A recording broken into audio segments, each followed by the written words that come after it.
Once upon a midnight dreary, while I pondered, weak and weary, over many a quaint and curious volumes of forgotten lore, while I nodded nearly napping, suddenly there came a tapping, as of someone gently rapping on the chamber door. "'Tis a visitor," I muttered, tapping at my chamber door. "Only this and nothing more?" Ah, distinctly I remember. It was in the bleak December, as each separate dying ember wrought its ghost upon the floor. Eagerly I wished to borrow, vainly I had sought to borrow from the book surcease of sorrow. Sorrow for the lost Lenore, for the rare and radiant maiden whom the angels name Lenore, nameless here forevermore. And the silken, sad and certain rustling of each purple curtain thrilled me, filled me with fantastic terrors never felt before. So that now, to still the beating of my heart, I stood repeating, "'Tis some visitor entreating entrance at my chamber door. Some late visitor entreating entrance at my chamber door. This it is and nothing more." Presently my soul grew stronger, hesitating there no longer. "Sir," said I, "or madam, truly your forgiveness I implore. But the fact is, I was napping, and so gently you came rapping, and so faintly you came tapping at my chamber door, that was scarce was sure I heard you." Here I opened wide the door.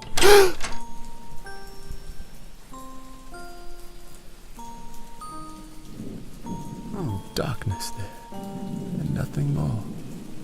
Deep into the darkness peering, long I stood there, wondering, fearing, doubting, dreaming dreams no mortal ever dared to dream before. But the silence was unbroken, and the darkness gave no token, and the only word there spoken was the whispered word, "Lenore?" This I whispered, and an echo murmured back the word, "Lenore." Merely this, and nothing more. Back into the chamber turning, all my soul within me burning. Soon again I heard a tapping, somewhat louder than before. "Surely," said I, "surely that is something at my window lattice. Let me see then what the threat is, and this mystery explore. 'Tis the wind, and nothing more." Open here I flung the shutter, when with many a flirt and flutter in there stepped a stately raven of the saintly days of yore. Not the least obeisance made he, not a minute stopped or stayed he, but with mien of lord or lady perched above my chamber door. Perched upon a bust of Pallas, just above my chamber door. Perched and sat, and nothing more. Then this ebony bird beguiling my sad fancy into smiling, by the grave and stern decorum of the countenance it wore. "Though thy crest be shorn and shaven, thou," I said, "art shirt no craven, ghastly grim and ancient raven wandering from the nightly shore. Tell me what thy lordly name is, on the night's Plutonian shore." Quoth the raven, "Nevermore." Much I marvelled this ungainly fowl to hear discourse so plainly, though its answer little meaning, little relevancy bore. For we cannot help agreeing that no living human being ever yet was blessed with seeing bird above his chamber door, bird or beast upon the sculptured bust just above his chamber door, with such name as Nevermore.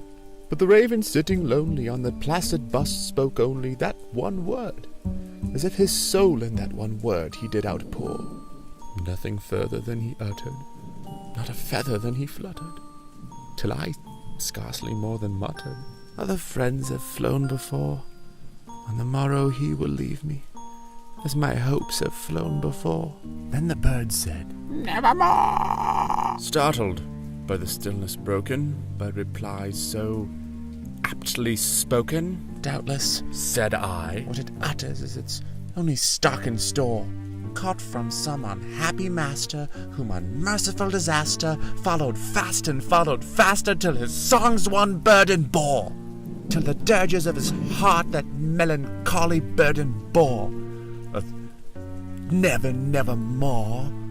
But the raven still beguiling my sad fancy into smiling, straight I wheeled a cushioned seat in front of bird and bust and door. Then, upon the velvet sinking, I betook myself to linking fancy unto fancy, thinking what this ominous bird of yore, what this grim, ungainly, ghastly, gaunt, and ominous bird of yore meant in croaking, "Nevermore!" This I sat engaged in guessing, but no syllable expressing to the fowl whose fiery eyes now burned into my bosom's core. This and more I sat divining, with my head at ease reclining, cushions velvet lining, the lamplight gloated o'er, but whose velvet violet lining, that the lamplight gloated o'er, she shall press, nevermore. Then methought the air grew denser, perfumed by some unseen censer, swung by seraphim whose footfalls tinkled on the tufted floor. "Wretch," I cried, "thy God hath lent thee, by the angels he hath sent thee, respite and nepenthe from thy memories of Lenore. Quoth, quoth this kind nepenthe, and forget this lost Lenore." Quoth the raven, "Nevermore."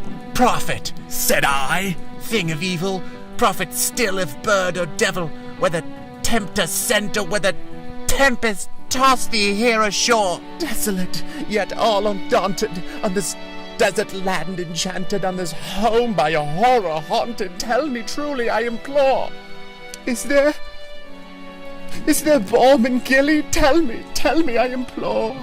Quoth the raven, "Nevermore." "Prophet," said I, "thing of evil, prophet still of bird or devil, by the heaven that bends above us, by the God we both adore, tell the soul with sorrow laden, if within the distant Aiden it shall clasp a sainted maiden whom the angels named Lenore. Clasp a rare and radiant maiden whom the angels named Lenore." Quoth the raven, "Nevermore." "Be that word our sign of parting, bird or fiend!" I shrieked up starting. "Get thee back into the tempest, and the night's Plutonian shore. Leave no black plume as token of the lie thy soul hath spoken. Leave my loneliness unbroken, and quit thy bust above my door.